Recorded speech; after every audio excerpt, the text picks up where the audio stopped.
Well, my childhood was very dark. My father was abusive, and he wanted my brother and I to be mean, and he succeeded with that. It's kind of like if you took a dog, you chained him up and you screamed at him and beat him all the time, you'd create it. One of two things: either you'd break him down or you create a monster.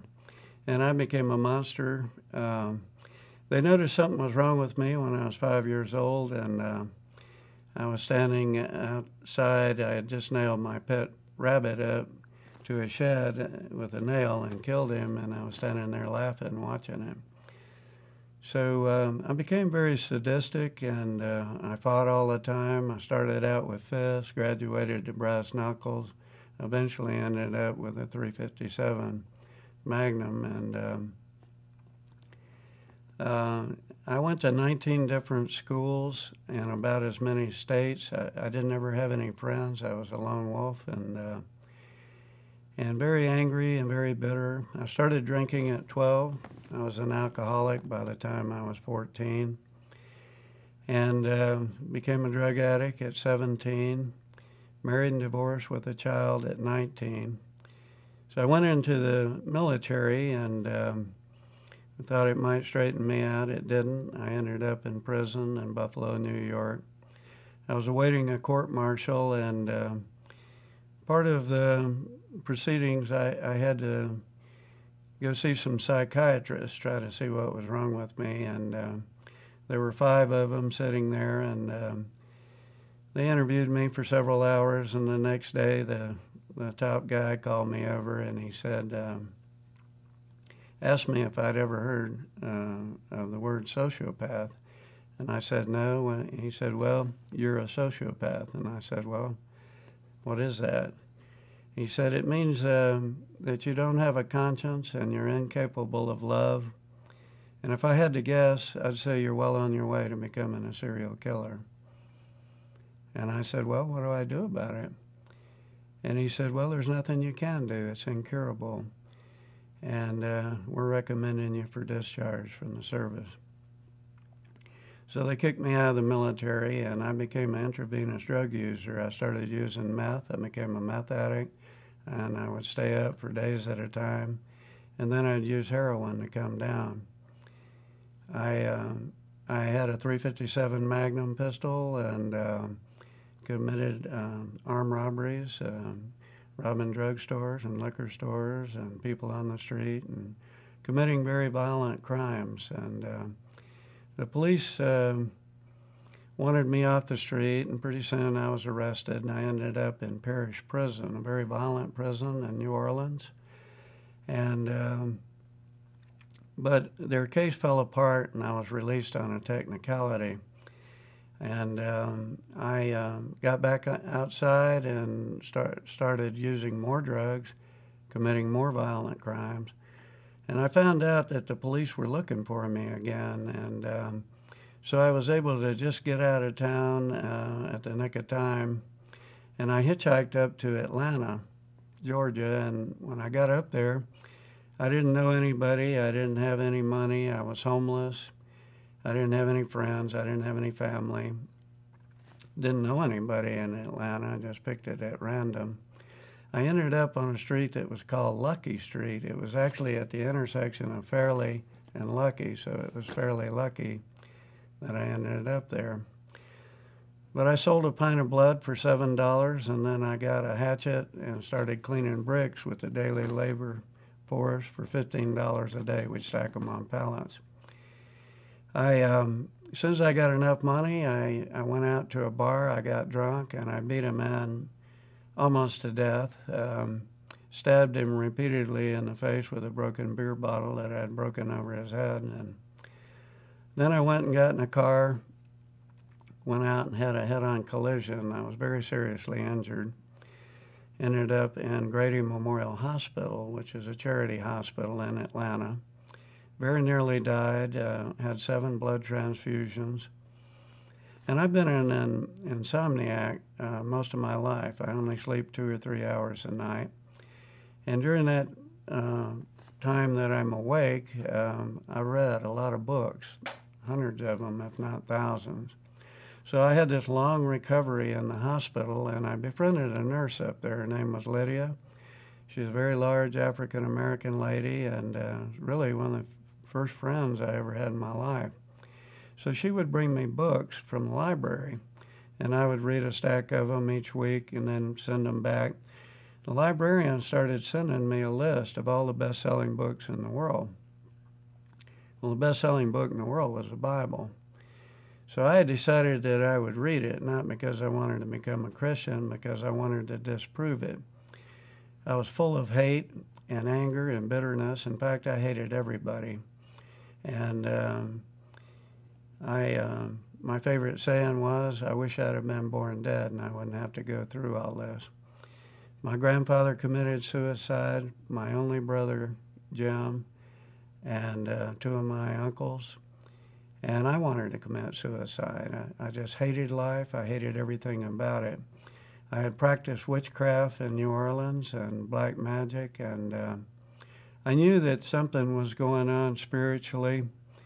So I can't say I was an atheist, but I just didn't like God. I thought he was mean, and if anything, I just wanted to ask him why he was so mean. But so I decided to read it. I started in the Old Testament. I found it too boring to continue. I was going to abandon the project. But I was thumbing through the Bible, and this nurse, Lydia, had given me her personal Bible. And she had underlined all these verses in the New Testament. So I thought maybe that's more interesting. So I started there, and I started reading the Bible. As I read it, I discovered that Jesus Christ was nothing like I thought he was. He was very compassionate and very kind, not condescending. All my life, people had told me I would never amount to anything, that I was just scum, and I believed that, and I agreed with it. I didn't care. But Jesus did care, and he was just so nice, and spent a lot of time with people like me instead of the religious people of the day, and I was really getting into it, and I had nobody in my life had ever told me that they loved me, but here was Jesus, and that's all he talked about, was loving people. Well, I kept reading, and I got to a verse in Philippians 4:13 that said, I can do all things through Christ who strengthens me. Well, that infuriated me. I slammed that Bible shut, and I threw it down on the bed, and I rang the buzzer for Lydia, and I said, just get that Bible out of here. It's nothing but a lie. And she said, what are you talking about? And I said, well, it says right here that I can do anything through Christ who strengthens me. I said, I'm a meth addict. I said, I've worn out the veins in both my arms. I'm shooting up in my legs. I've done horrible, violent things. I've been an alcoholic since I was a kid, and you're telling me I can change? I said, the only way I'll change is to be buried in a pine box in a pauper's grave like so many people I've seen and known. And she stood up and put her hands on her hips, and she looked at me, and she said, Jesus is God. He can do anything he wants. He made the blind see. He cured the leper. He walked on water. He fed 5,000. And he raised Lazarus from the dead. And if he can do all that, he can change your sorry tale. And she didn't say tale. So I laid back down and I thought about that, and I said, well, I guess God, if he created the universe and everything in it, he could change me. But why would he want to? I'm a dope fiend. I'm a criminal. I'm violent. I'm an alcoholic. I'm scum. I'm not worth anything. I've never done anything good in my life.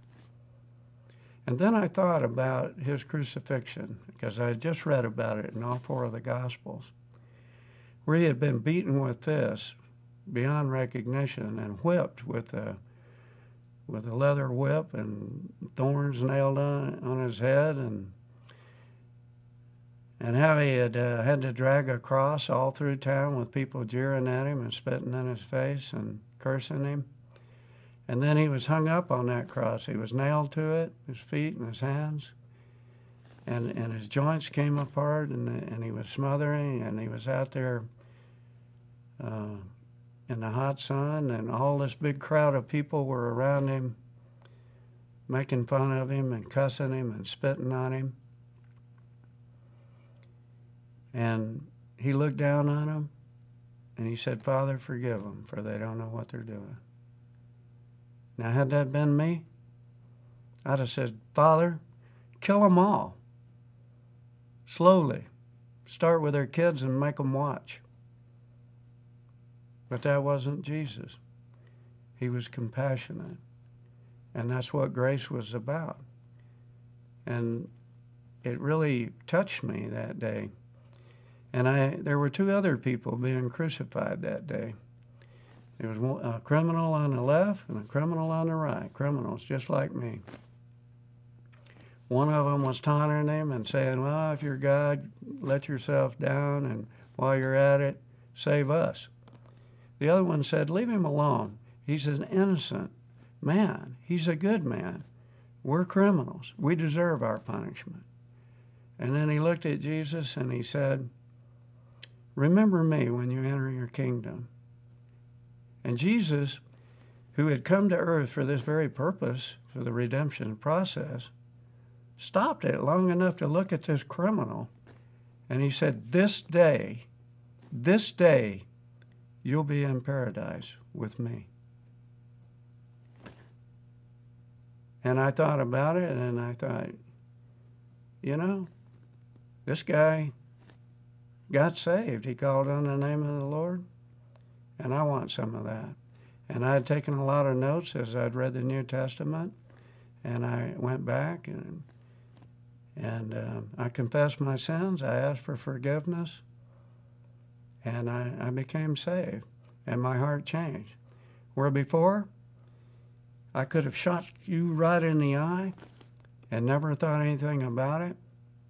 I couldn't do that anymore. And where that military psychiatrist had said that I was incapable of love and that I didn't have a conscience, he was right. I didn't have a conscience, and I wasn't incapable of love until that moment when the Holy Spirit indwells me. And